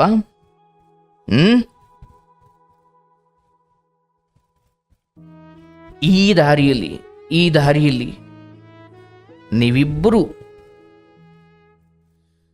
ನರಕ ಅನುಭವಿಸ್ಬೇಕು. ಸಾಯ್ಬಾರ್ದು, ನರಕ ಅನುಭವಿಸ್ಬೇಕು ನೀವು. ಪಾಪ ಆಕೆಯ ಗಂಡ ಗೊತ್ತಿದ್ದು ಸುಮ್ಮನಿದ್ದಾನೋ ಗೊತ್ತಿಲ್ವೋ, ಎಂಥ ದೊಡ್ಡ ಮೋಸ ಇದು. 2 ಸಂಸಾರ ಹಾಳು, ಅವಳಿಂದ ಅವಳು ಸಂಸಾರ ಹಾಳು, ಇವನಿಂದ ಇವನ್ ಸಂಸಾರ ಹಾಳು. ಈ ಹೆಣ್ಮಕ್ಳೆಲ್ಲಿಗೆ ಹೋಗ್ಬೇಕು? ಯಾಕೆ ಮದುವೆ ಆಗ್ತಿರೋ?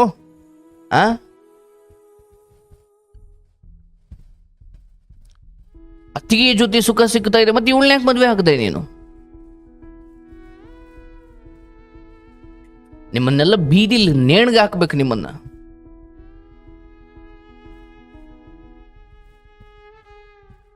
ಕಾಲ ಬಲವಾಗಲಿದೆ, ಇನ್ನೂ ಕಠಿಣವಾಗುತ್ತೆ ಕಾನೂನು. ಈ ಕಾನೂನು ಬಗ್ಗೆ ನಾನು ಮಾತಾಡ್ತಿಲ್ಲ, ಧರ್ಮ ಕಠಿಣವಾಗುತ್ತೆ, ಇನ್ನೂ ನರಕ ನೋಡ್ತೀರಾ. ಬರ್ತಾರೆ ಅಂತ ಮಹಾತ್ಮರು ಬರ್ತಾರೆ, ಸುಮ್ಮನೆ ಪ್ರವಚನ ಮಾಡೋ ಮಹಾತ್ಮರು ಬರಲ್ಲ, ಶಿಕ್ಷೆ ಕೊಡೋ ಮಹಾತ್ಮರು ಬರ್ತಾರೆ. ಕಾಲ ಕಠಿಣವಾಗುತ್ತೆ, ಎಚ್ಚೆತ್ಕೊಳ್ಳಿ.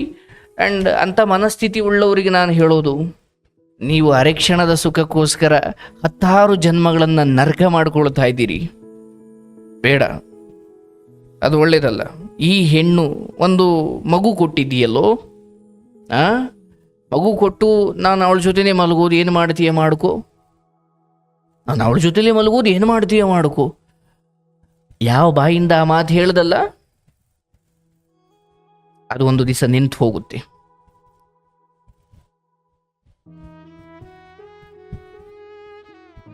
ದೇಹ ಸುಖಕ್ಕೆ ಧರ್ಮಕ್ಕೆ ಮೋಸ ಮಾಡ್ತಾ ಇದ್ದೀರಾ. ದೇಹ ಸುಖಕ್ಕೋಸ್ಕರ ಕಟ್ಟಿಕೊಂಡವಳಿಗೆ ದ್ರೋಹ ಮಾಡ್ತಾ ಇದೀಯಾ. ದೇಹ ಸುಖಕ್ಕೋಸ್ಕರ ಧರ್ಮವನ್ನ ಮರೆತು ಅಧರ್ಮಿಯಾಗಿ ಅಕ್ರಮ ದಾರಿಯಲ್ಲಿ ಹೋಗ್ತಾ ಇದೀಯಾ.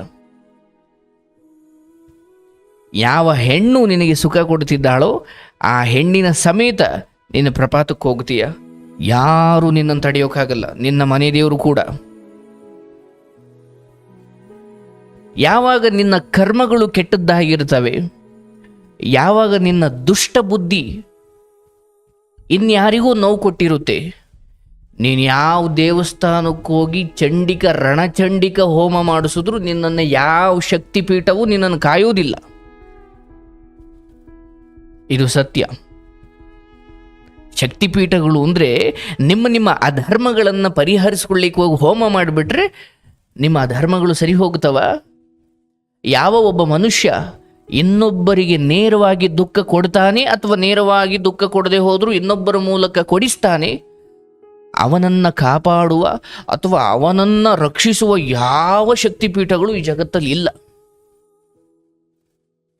ಬಹುಶಃ ನಿಮ್ಮ ಪಶ್ಚಾತ್ತಾಪ ಆ ಮಟ್ಟಿಗಿದ್ರೆ ವಿಧಿಯೇ ನಿಮ್ಮನ್ನು ಕ್ಷಮಿಸಬಹುದು. ಬಟ್ ಹೋಮ ಮಾಡಿಸ್ಬಿಡ್ತೀನಿ, ನಾನು ರಣಚಂಡಿಕ ಹೋಮ ಮಾಡಿ ನಾನು ಕಷ್ಟದಿಂದ ಆಚೆ ಕರ್ಕೊಂಡು ಬರ್ತೀನಿ, ಅಥವಾ ಕೊಲೆ ಮಾಡಿರ್ಬೋದು, ಅಥವಾ ಇನ್ಯಾವುದೋ ಸುಲಿಗೆ ಮಾಡಿರ್ಬೋದು, ಅಥವಾ ಇನ್ಯಾವುದೋ ಹೆಣ್ಣಿನ ಬದುಕು ಹಾಳು ಮಾಡಿರ್ಬೋದು, ಬಟ್ ಒಂದು ಪೂಜೆ ಮಾಡಿ ನಾನು ಹೊರಗಡೆ ಬಂದುಬಿಡ್ತೀನಿ ಅಂದರೆ ಭ್ರಮೆ. ಸಾಧ್ಯ ಇಲ್ಲ, ಸಾಧ್ಯ ಇಲ್ಲ. ಅದು ಆಗಬಾರ್ದು. ನಿಮ್ಮ ಅಕ್ರಮಗಳನ್ನೆಲ್ಲ ಕ್ಷಮಿಸೋದಿಕ್ಕ ದೇವರಿರೋದು. ಎಚ್ಚೆತ್ತುಕೊಳ್ಳಿ, ಹೆಣ್ಣಿಗೆ ಅನ್ಯಾಯ ಆಗಬಾರ್ದು, ಹೆಣ್ಣಿಗೆ ಅನ್ಯಾಯ ಆಗಬಾರ್ದು. ಹಾಗೂ ಒಂದು ಹೆಣ್ಣಿನ ನಡತೆ, ಹೆಣ್ಣಿನ ಜವಾಬ್ದಾರಿ ಕೂಡ ಸ್ವಲ್ಪ ಸಮಾಧಾನವಾಗಿ ಮೋಹ, ಕಾಮ, ಅರಿಷಡ್ವರ್ಗಗಳಿಗೆ ಒಳಗಾಗದೆ, ಅಥವಾ ಮೇಲಿನ ರೂಪಕ್ಕೆ ಮಾರು ಹೋಗದೆ, ಅಥವಾ ಬಣ್ಣ ಬಣ್ಣದ ಮಾತುಗಳಿಗೆ ಮಾರು ಹೋಗದೆ, ಬಣ್ಣ ಬಣ್ಣದ ಪ್ರಪಂಚಕ್ಕೆ ಮಾರು ಹೋಗದೆ, ಸಂಸಾರ ಅಂದಾಗ ಅದೊಂದು ಹೂವಿನ ಹಾಸಿಗೆ ಸರಿಯಾಗಿದ್ದರೆ, ಇಲ್ಲಾಂದರೆ ಮುಳ್ಳಿನ ಹಾದಿ ಅದು. ಅವತ್ತು ಈಕೆ ನಿರ್ಧಾರ ಮಾಡಬೇಕಾದ್ರೆ ಹೂವಿನ ಹಾಸಿಗೆ ಇತ್ತೇನೋ, ಇವತ್ತು ಅದು ಮುಳ್ಳಿನ ಹಾದಿ ಆಗೋಗ್ಬಿಟ್ಟಿದೆ. ನಮ್ಮ ಮನೆ ಹೆಣ್ಣು ಮಕ್ಕಳಂಗೆ ಅಲ್ವ ಎಲ್ಲ ಹೆಣ್ಮಕ್ಳು? ಬೇಡಪ್ಪ, ನಿನಗಿನ್ನೂ ಒಂದು ಕ್ಷಮೆ ಇರುತ್ತೆ, ತಿದ್ದುಕೋ, ಈ ಹೆಣ್ಮಗಳಿಗೆ ಮೋಸ ಮಾಡಬೇಡ. ಒಳ್ಳೆಯದಾಗಲಿ.